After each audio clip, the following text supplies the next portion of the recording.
Bonjour, bonjour. Bandeko na ngai nyonso bozolanda ngai libanda ya mboka tous les diaspora. Ba Congolais nyonso awa bana Kinshasa pe na RDC République démocratique du Congo mboka ya président Félix Tshisekedi Tshilombo. Beton Mukwantombolo. Boyebi bien ke toyaka koyebisaka bino basango ya mboka ndenge ezoleka ndenge politique na biso ya RDC ezoleka pe na ndenge mokonzi aza na kati ya kosolola na libanda ya mboka po na ba Congolais. Moi c'est toujours le président Eric Ntumba. Le numéro est plus 243 85 060 32 38. Le numéro est plus 243 85 060 32 38. Nayebi bien que bolanda kabiso toyaka kosolola ndenge mboka na biso ezo évoluer. C'est-à-dire politique ya République démocratique du Congo. Bandeko lelo toye kosolola masolo ezebele ya kosolola. Ndenge molimo ekokamba biso ndenge kosolola ngo. Président Félix boyebi bien place azali azana est de la République. Place oyo bandeko na biso kaka o bazana makila ba Congolais balobaki ke président akokende na Goma te azobanga. Mais mwana mboka na nzambe na ye accompagner ye akitaki pe na Goma na butu. Ayebisaki bino ke tango akitaki à 18h30 na Goma vers 22h à 23h le milliardaire australien akitaki na est de la République bavandaki mesa moko na mwasi na ye na provenance ya Cameroun place azalaki baye na mwasi na ye. De l'autre côté le président Félix avec maman Nabiso Denise Nyakero bavandaki mesa moko baliaki sima ya kolia bayaki ko signer contrat il y a 80 milliards de dollars pour la construction il y a troisième barrage Inga oye ko alimenter bamboka ya libanda pe ekosunga pe biso pour dans stabiliser likambo ya courant, c'est-à-dire pour na likambo ya courant na yebi déjà que wana eza déjà stable parce que déjà to vu contrat nyonso wana eza kaka na cadre kaka ya intérêt ya peuple, le peuple congolais. C'est pourquoi tolobaka il faut kozalaka na président wa congolais pona koyeba ko signer ba contrat boy ata ba mindele pe bazo kama pona koyoka ndenge président na biso auti ko signer contrat wana ya 80 milliards pour la première fois en Afrique bénéficiant ba Congolais. Tozo kende na makambu oyo ezoleka na province orientale oyo eza déjà divisé parmi ba province ba Kataka à l'époque il y a Joseph Kabila.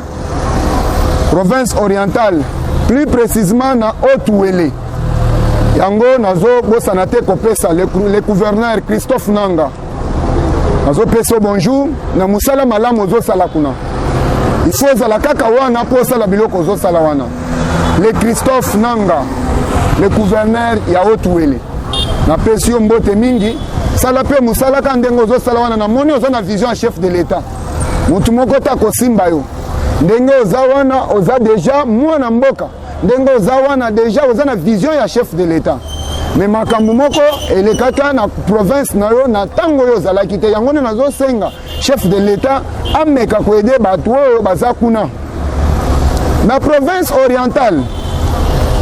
À l'époque ezalaki na eloko moko elekaki eza nini bandeko bavandaka bamonaka tribu moko boye euta na Ituri. Tribu wana babenga kango Bahema.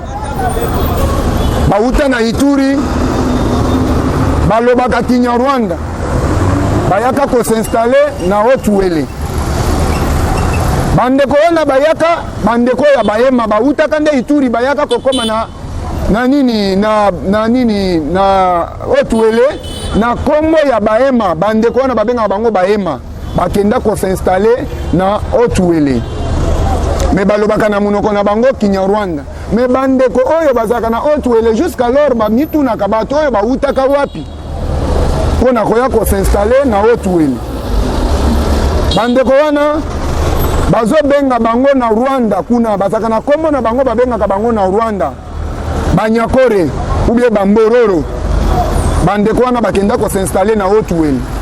Pe bazo somba ba terrain ya minene na ba ngombe mibale ngombe misatu bazo somba ba 5 km ba 2 hectares ba 3 hectares bazo somba pona ko s'installer, mais on ne sait pas na avenir ce qui tokoya kozwa conséquence ya Banyamulenge to yebite. Parce que lelo bandeko ya Banyamulenge ba s'installer pe na est lelo yo bomonaka conséquence ce qui chef de l'état za la soupleté ya ko reconnaître bango ke baza bandeko na biso to yebaki te conséquence ni lingaki ezala. Pe le même cas ezana kati ya koleka na Haut-Uele. Na Haut-Uele bandeko wana bautaka na Ituri balobaka Kinyarwanda to yebi kote bauta te bakenda ko s'installer na Haut-Uele. Mais na Rwanda kuna babengaka bango Banyakore ou bien Bambororo. Na 2001-2002 boyebaka bien que guerre moko elekaka kuna na province orientale na Ituri. Boyebi na Ituri guerre moko elekaka kuna bandeko na biso bakufaka ebele. Bandeko na biso bakufaka ebele. Mais eloko yaka kosala ezanini tomonaka ndeko moko elelo aza condamné par CPI na kombo ya Bosco Takanda ayaka ko intervenir pona bandeko wana bazobenga Bambororo ou bien Banyakore ayaka intervention pona ko intervenir bango nde abomaka bandeko na biso ebele yango nde salaka condamnation ya Bosco Takanda. Abomaki bandeko ebele Balendu yango nde bakondana ye bayaka kowelela lisusu baterritoire mosusu Irunga na Juku kaka bandeko wana. Eloko nini ezoleka? Eloko ezoleka eza ke tozoboya nde conséquence oyo eleki na Banyamulenge eya kokomela lisusu bandeko na biso ya Haut-Uele. Na province orientale toyebi ba province oyo ndenge bakataka yango. Tozalaka na Nyangara, Wacha, Faracha na Lendu. Nde ba province oyo eza na savane. Oyo bandeko wana bazolite ko occuper ba province wana. Mais na territoire ya Wamba nde place Christos Nanga aza gouverneur. Territoire wana eza mingi na forêt. C'est-à-dire il faut to fongola misu pona kotala likambo oyo ezoleka kuna na Haut-Uele. To fongola misu nazo senga na gouvernement na biso na premier ministre na ministre intérieur tala likambo oyo eleka déjà conséquence nango tozoyeba te ekoya ndenge nini na bandeko oyo bautaka Ituri na kombo ya Bahema. Bandeko na biso ba Congolais baza kuna bazo sepela so l'état de droit yé. Mais na c'est état de droit. Nzambe asunga bango na mokonzi oyo bapesami na kombo ya président Félix.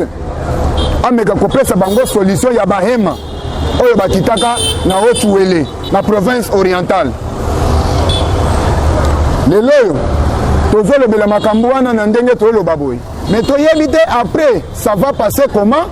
Et que les candidats parce que bato na bazana kata ko somba déjà ba place ya minene pona ko s'installer bazo mala déjà bato ya kuna bazo bokisa bango pe bazo somba bango mbe na bango bazo kende ko installer ba c'est toi le ba quartier généraux na bango eza déjà installé boyebi bien en 2001-2002 ndenge Bosco Takanda assassinat déjà bandeko na biso wana ya Haut-Ouele boyebi awango na province orientale lelo nde sala condamnation na ye na CPI nazoloba boye ba 4 ou 5 provinces ou 6 provinces eza divisé zo constitué province orientale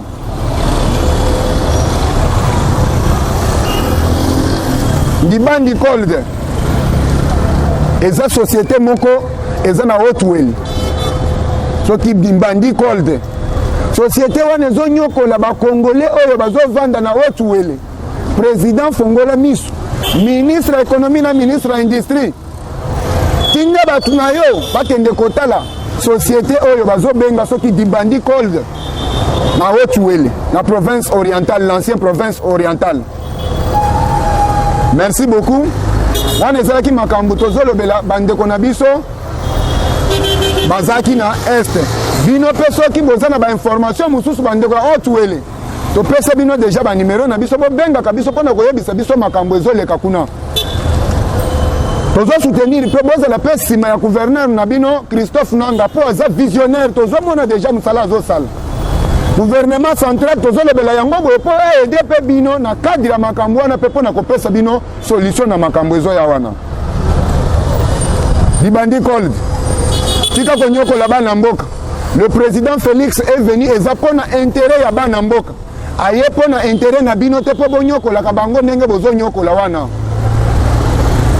na profite pe mpona kopesa mbote na bakombatant na bakombatante na biso nyonso oyo bazalaka libanda ya mboka oyo bazolanda biso mpe tosala na bango lutte ensemble neti papa na nga Alphonse Bakajika na Suisse papa Alphonse Bakajika na Suisse napesi yo mbote olandaka biso mpe oza kombata na yebi lutte na yo kobanda awa ndenge osala tina ndenge bosala na Suisse bitumba na bino tobunda na bino ensemble papa Alphonse Bakajika nabosani te na Londres nazopesa mama Jackie Elungu mbote ya mingi bozolanda biso tozalaka na bino ensemble na lutte oyo ye kopesa biso lelo solution ya kobimisa président Félix neti mokonzi ya République démocratique du Congo. C'est bien, notre politique évolue. Le président aza na posa ya kodévelopper mboka mais bandeko bambiche ezangaka te tozobanda na likambo oyo eza actualité sur place depuis lobby ti lelo oyo actualité ya Vital Kamerhe bandeko c'était hier oyo tozalaki na bino na esignalaki bino ke vi bamakambo oyo Vital Kamerhe asaleli mboka na biso vi bamakambo oyo Vital Kamerhe appuye mboka na biso akozala kaka condamné et effectivement biso mpe bakongolais tozalaka na misu mpona kojuge bamakambo elekaka bauti kokondamné à 13 ans ya travaux forcés mpe il faut babotole biloko na ye nyonso ekende na trésor public, c'est-à-dire bakoteka yango vente aux enchères mpona kozongisa mbongo na trésor public et contribuer na budget mpo mboka na biso emona moyen ya kocontribue epe kokende liboso. Vital Kamerhe boyebi makambo Vital asala na kati ya mboka na biso lelo Vital Kamerhe na secrétaire na ye oyo abimisi sikasika ntango aza na kati ya prison abimisi secrétaire mais boyoka secrétaire wana azoya koatake IDPS nazokamu qui a attaqué, qui a arrêté Vital Kamerhe? Ce n'est pas l'IDPS. Batu bakangaki Vital Kamerhe baza bandeko na ye moko ya FCC oyo aza na bango ensemble. Ne batu bakangi Vital Kamerhe. Boyebaka plan ya Vital Kamerhe ndenge asalaka. Ezalaka bongo. Batindaka Vital Kamerhe azala pembeni ya président Félix. Pour mettre en échec pour na 2022 Vital alongo pembeni ya président Félix pour akende na maloba malamu ya kokende kosala nango campagne ke nayebisaka bino ke mutu wana akosala eloko te bomoni na banda kopesa ba conseil atikala koyoka ngai te yango lelo yo nde bomoni président Félix a échoué ngai bopesa ngai confiance ngai na kozala candidat en 2023 bo voter ngai wana en complicité na bato FCC et lorsque bakei soki bolandaki na procès Vital Kamerhe banda kotanga mingi le chef de l'État batindaka epa bato FCC te tangaka chef de l'État pour cour constitutionnelle a interpellé ye pour cour constitutionnelle a interpellé chef de l'État que pourquoi ce monsieur azotanga kombo na kati ya monoko na ye Ceux qui chef de l'État qui indaka, la Cour constitutionnelle, il y avait déjà un bras de fer entre huissier, il y a Cour constitutionnelle, non huissier, il y a grande instance, place de Vital Kamerhe Azalaki. Huissier à Cour constitutionnelle, la Boyaka. A lobby, dossier Koya Awate. Bino Bossi, ce dossier n'a bino na parquet général. Il y a une continuité à jugement et il y a condamné Vital Kamerhe à 20 ans. Azalaki na posa ya kobima premier ministre ya Ntambwe Mwamba lelo mutu akimiwana. C'est-à-dire que le directeur du cabinet, il chef de l'État. Et Zamabe, on a préféré comme chef de l'État, comme ma président, comme ma premier ministre, il y a un gouvernement sur ordre constitutionnel, dernier constitution à Bissou Zolo. Mais le président Félix Azaka na mundu quitté. Le président Félix Azaka na l'autre côté, par politique naye, yango bango moko ba mikangama. Bakangaka Vital, justice soit qui bokanisi justice et kanga Vital Kamerhe ezalaka justice na bango moko. Plan na bango moko. Hémorragie de mort. Toyebi na présidence. Wana lelo corona ici là. Mais okende ko sala déclaration que yonde muto yebi saka chef de l'État, obengaka Jean-Marc, secrétaire actuel ya INC. Azolo ba bien. Kokota na ye ya liboso uto comme notre secrétaire. Au nom ya CG Augustin Kabula Mwanaboute que je salue que pour nini batu na yo bazo attaquer ka Vital Kamerhe batika. Secrétaire auto gange la biso. Totika ki. Mais le tango jugement est bimi. Ba condamner Vital ou bien Zaïd Pes de muto condamner. Quand vous avez la déclaration mususu que loki ba condamner Vital Kamerhe bokokota na opposition. Bo banda ka sikolongola ba ministre na bino. Bo banda kolongola ba ministre na bino po bokota na opposition. Opposition eza passe. Opposition et Zapassi. Quand on a bandeko et le loba créé le parlement debout pour ne imiter IDPS. Bazana discours. Bazana discours te. Plan o bino bozo bimisa lelo. Eza plan to yebaki yango ke bino bokosala yango. Yango de bomona kabiso IDPS to bimaka kaka maboko pembe. Tozalaka na likamuna mutu te. Soki oye pona koya kosalela IDPS mabe. Nzambe ako confondre yo.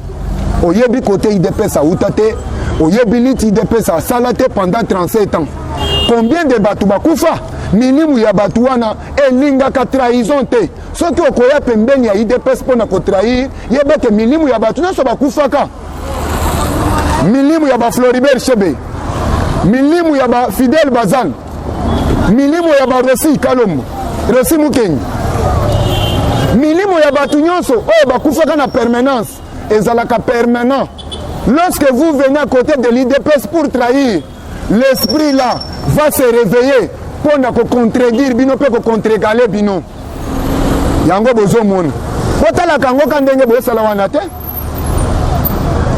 Secrétaire avait fait la déclaration. Il y a solo na zone de ma déclaration na yo, au lobby que yo muto bengaka Jean-Marc Abunda ke yebisa président a retiré signature na ye na Genève. C'est que boyebaki eloko bosalaki. Boyebaki eloko bosalaki.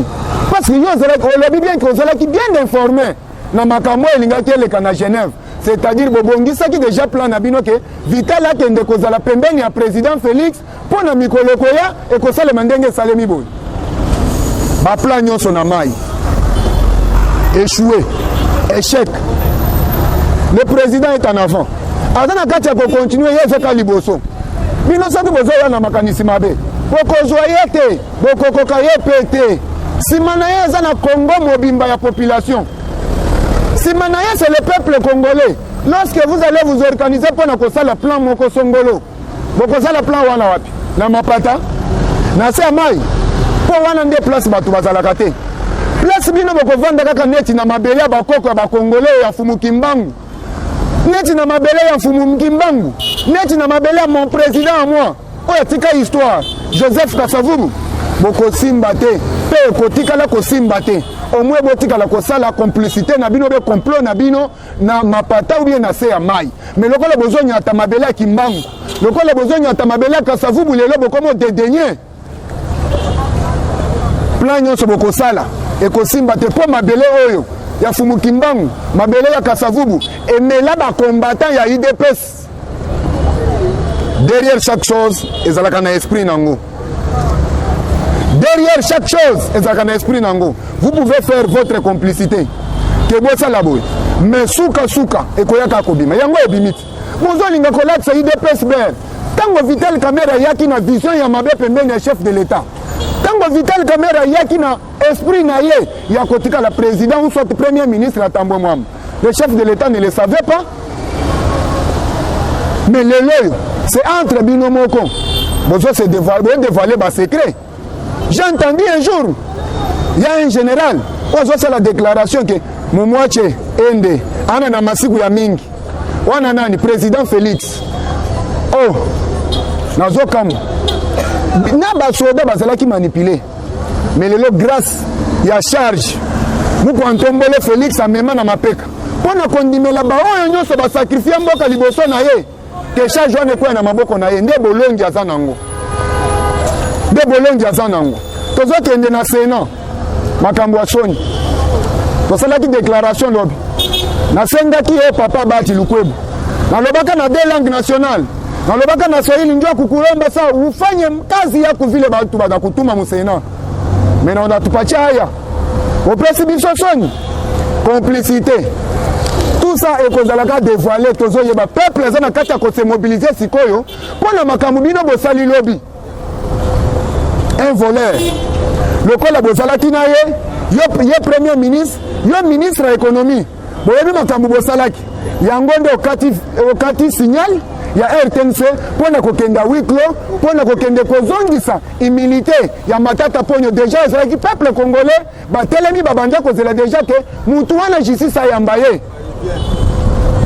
papa Bati Lukwebo unatupatia ya baba hiyo unatuletea hapa kukongo ni baya soni osali papa on ne savait pas que tu allais faire ce que tu as fait hier on ne le savait pas yango wana union sacrée vision chef de l'État yango wana ya soki justice azoluka moyibi bino bokei réunion à huis clos. Moi j'avais déjà vu des tentatives il y a fraude lorsque bobimisaki déjà commission ya kokende kotraiter likambo ya Matata Ponyo nga namonaki yango flou et j'avais même déclaré na bandeko na ngai ke eloko oyo bakozongisela immunité Matata Ponyo papa Bati Lukwebo azalaki ministre ya économie ya Matata Ponyo bayebi bamakambo basalaka na ye soki alivré Matata Ponyo c'est-à-dire à se livrer. Rappelles-tu des juges balingaki ba prêter serment dans l'Assemblée nationale tokimelaki na article oyo epesaka peuple courage na pouvoir ya kokende kosiéger dans l'Assemblée.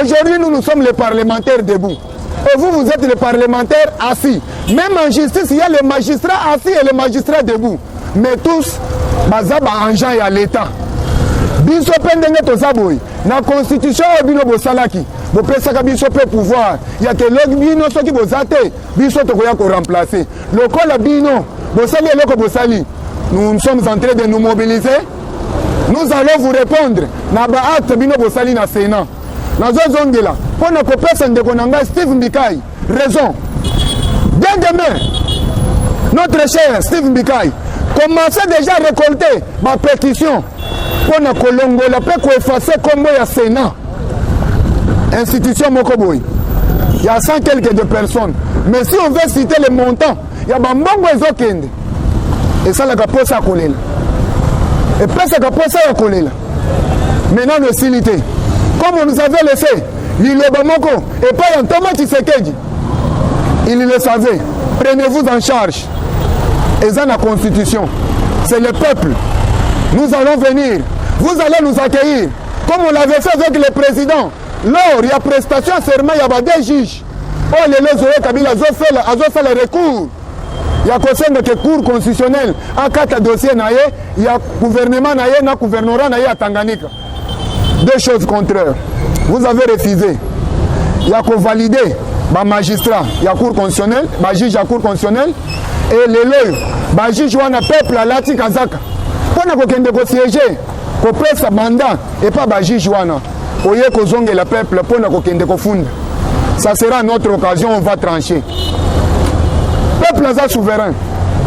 Peuple n'est pas bayasuka. Na yebi bien écoute botimaka. Pour ne kotambusa ka minoko na bino ke ba peuple. bien. Peuple nini bino bozo défendre. Peuple nini bosale laka. Exemple ngo elobi peuple avandi na télévision zotala 1 minute bakati signal. Pona kokende kosala complicité ya kozongisa la matata ponyo. Mais si on veut citer makambo matata ponyo asali, vous allez pleurer. Vous allez pleurer. Notre père Katumbe Mwake Azawapi. Politique, il y a Joseph Kabila. Il faisait quoi? Lorsque vous allez accomplir une mission avec Joseph Kabila, vous serez nommé ministre ou soit premier ministre. Bruno Tshibala Azawapi. Notre père à nous, paix à son âme Etienne Tshisekedi. Batu bazole là, bazole bake bakangi Bruno Tshibala. Vous connaissez la réponse en Thomas Tshisekedi. Alobaka bien que Bruno Tshibala ayebi eloko asali na batu wana. Et après, Bruno Tshibala a ma premier ministre. Ndeko mususu amata avion bakenda na Katumbe Mwake. Seli ye moko abima. Peko bima na ye mbala moko. Baza ebele. Docteur ya Etienne Tshisekedi. Azawa. Après liwa ya Etienne Tshisekedi. Ministre de la santé. Politique ya ba étranger. Tozana bino. Nyonso wana toyebi. Le président Félix alakisi bino volonté na motema malamu qu'il est congolais. Bon mais que changer pour bosser la meilleure vision. Avant bokende na Sénat. Il y a au moins une semaine au président Benga ki bino sali na bino réunion. Asengi bino bosala musala ndenge sengeli. O bino bosali za musala. Bo pesa peuple faute te. Bo pesa peuple faute te. O ye koyela bino. Bo pesa peuple faute te. Plus de 95%. Ya ba miiblo ba piye mboko we. Ba kenda ko vanda na Sénat. Plus de 95% des voleurs ont payé RDC, va vendre dans le Sénat. Abimi député, Azumon Nanaye, Atiki na ba député, Akimi a quelque vendre dans le Sénat. Mais institution, les loyaux, les amis colonango et Asuka. Les loyaux, les amis colonango et Asuka, nous allons nous prendre en charge. Peuple union sur place, besoin d'Andangaï. Moi, j'allais déjà mobilisé. Malgré le lobby, tu respecter ma geste barrière avec 20 personnes. Mais, oye zalaka moto, soki c'est peli, et yebaka lisusu 20 te. Tozoya, topesa ki autant. Mutu nyonso avant ba condamner ye, mutu nyonso avant ba loba malamu na mabe na ye, ba pesa ka ye ba conseil. On savait des fois que vous allez travailler au nom du peuple ndengo simbaki drapeau. Mais le les autres travailler au nom d'une personne, c'est bien. Makamozo sala. Lelo bande kwa bandun. Oko postulé. Matata poni. Papa Bachilukweb.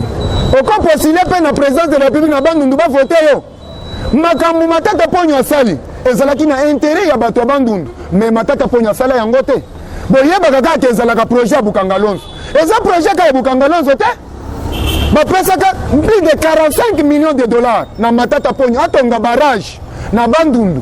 Pour être alimenté bandeko na biso bandundu leba saka na courant matata ponyo lié après oya ko bima député pour na kende na bandundu ko la campagne obima na présidence pour kende bandundu 5 millions de dollars ba pesa ki pour ça la nzela o ezolongwa Bukangalonzo jusqu'à la route o ezo relier bandundu ville o sala yango. Allez, présidence na 2023 ndenge bo luka élection tokei na bandundu okei lobi te bo voter ngai avec 50 millions na bango na poche. Ouais, ninga qui a développé province na bango. Francis Kalom, nazo kamwayo. Kalandengo simbisi de kono touche. Votre leader à vous. Na kombo Soriano simbisi touche. Biso tozo le baboy. 2023, yako postulé. On sa la campagne na Kinshasa, on sa la campagne na Bandundu, on sa la campagne na Congo central. Aux autres dédaigner Kasavubu. On le dit Kasavubu va saler le côté. Le Moïse Katumbi aleki Kasavubu, c'est bien. Moïse Katumbi aleki Kasavubu.